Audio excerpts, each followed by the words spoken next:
کچھ اور ہے جسے تو خود سمجھتا ہے. زوال بندہ مومن کا بے زری سے نہیں. ان کے جو ہم غلام تھے خلق کے پیشوا رہے, ان سے پھرے جہاں پھرا پھرائی کمی وقار میں. تمہیں پتا ہے تمہارے کان اللہ نے حضور کے نغمے سننے کے لیے دی, اس کی آیات بینات سننے کے لیے. تم نے فحش گانے سن سن کر کے اپنے دل کو آوارہ کر دیا. گانے کی ہر لائن سب کو یاد, حضور کی ایک حدیث یاد نہیں. یہ کیسی افسوس کی گھڑی ہے. نبی سے پیار کی بات, محبت کی بات کرتے ہیں, جان دینے کی بات کرتے ہیں. اٹھاؤ کسی جوان کو اور پوچھو 4 لائن سنا دے اپنے نبی کی بات. حضور حدیث کس طرح, حضور کے الفاظ کس طرح تھے, حضور کی حدیث کیسی تھی. شاید ٹائم فش ہو جائے. لیکن یہ مجرے کرنے والے, ناٹک کرنے والے, نچنیوں کی باتیں ہر ایک کو یاد ہو جاتی ہیں. تم نے دل کہاں دے بیٹھا, کہاں دے دیا ہے, اپنا سودا کہاں کر لیا. اے نوجوانوں, قیامت کے دن کو یاد رکھو, جان پگھلا دینے والا دن ہوگا. محشر کا وہ میدان جہاں سوا نیزے کے اوپر سورج لا کر کھڑا کر دیا جائے گا. حدیث پاک میں ہے بھیجا پک پک کر کے کانوں سے ابل رہا ہوگا. اس دن پتا ہے تمہیں, فرشتوں کو بلایا جائے گا, کہا جائے گا سیسا پکاؤ. سیسا پکا کر کے آگ میں اس کو پگھلا کر کے فرشتے کچھ لوگوں کے کانوں میں ڈال رہے ہوں گے. پوچھا جائے گا یہ لوگ کون ہیں, کہا یہ وہ لوگ ہیں دنیا میں جو فحش گانے سنتے تھے. ان کے کانوں کو محشر کے میدان میں تپایا جا رہا ہوگا, تمہارے وہ کان نہیں. اس لیے میں کہتا ہوں نفاق پیدا ہوتا ہے, زنا کی عادت آتی ہے گانے زیادہ سننے سے. سننا ہو تو کیا سنے, تمہارے کان رکھے گئے ہیں کس کے لیے. جس دن تم یہ سننا شروع کرو سب سے اولا وہ اعلیٰ ہمارا نبی, سب سے بالا وہ والا ہمارا نبی, خلق سے اولیاء, اولیاء سے رسول, اور رسولوں سے اعلیٰ ہمارا نبی, ملک کونین میں انبیاء تاجدار, تاجداروں کا آقا ہمارا نبی. بجھ گئی جس کے آگے سبھی مشالے, شمع وہ لے کر آیا, جس کے تلووں کا دھون ہے آب حیا, ہے وہ جان مسیحا.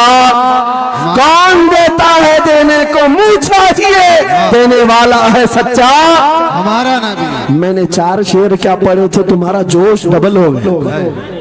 کیوں؟ یہ تاثیر ہے نبی کی محبت کی. اور بے حیائی سنتے رہو گے تو زنا کی طرف جاؤ گے, گناہوں کے اڈوں کی طرف جاؤ گے. آج سے عہد کر کے اٹھو گے, ہر نوجوان رات کو سورہ ملک تبارک سن کر کے سوئے گا. انشاءاللہ سوئے گا, انشاءاللہ. موبائل میں ڈاؤن لوڈ کر لینا, سونے سے پہلے قرآن کی پوری سورہ ملک سن کر کے سونا. انشاءاللہ سن کر کے سوئیں گے. کیا ہوگا میں بتاتا ہوں, جب موت آ جائے, مر جائیں, سب لے جا کر قبر میں دفن کر دے. اعلیٰ حضرت نے لکھا ہے ملفوظات میں بھی, سورہ ملک اللہ کے پاس جاتی ہے اور رب تعالیٰ سے کہتی ہے مولا اس کی بخشش کرتے جو میری تلاوت کرتا تھا, آج دنیا سے جا چکا ہے, اسے معاف کر دے.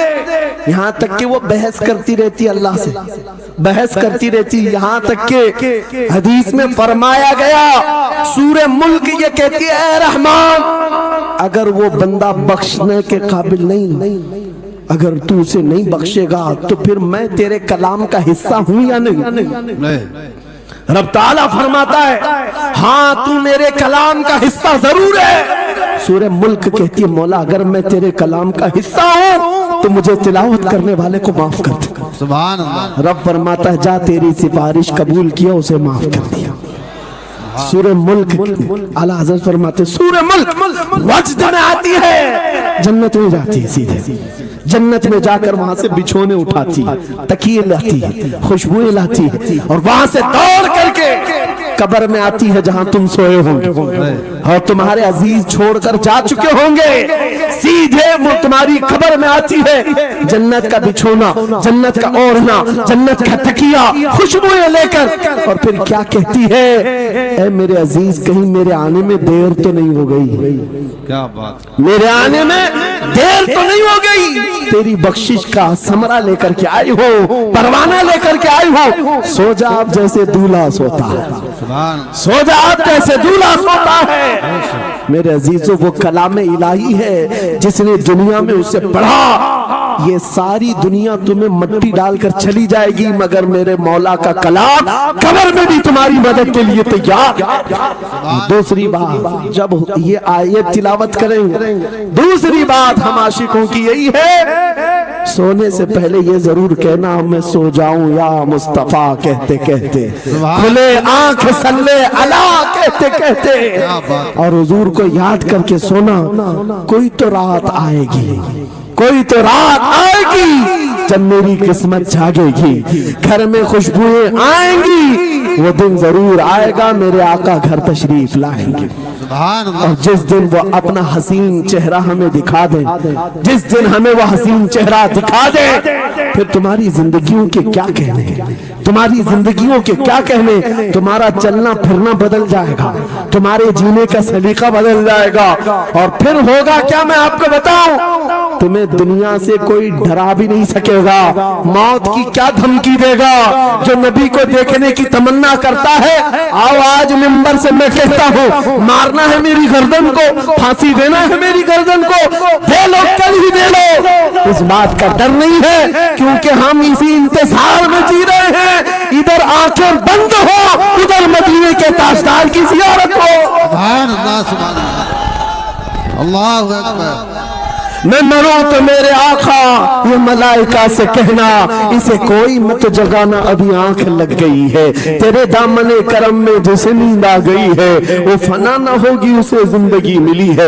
اگر حضور کو دیکھنے کی طرف لے کر کے جیتے ہو نا، موت کا بھی درد نہیں آئے گا، موت کا درد بھی نہیں آئے گا، اور ڈر بھی نہیں آئے گا، خوف بھی نہیں آئے گا۔ دنیا سب سے زیادہ اگر کسی بات سے ڈرا سکتی ہے، موت ہے، اس کے بعد کیا ہے؟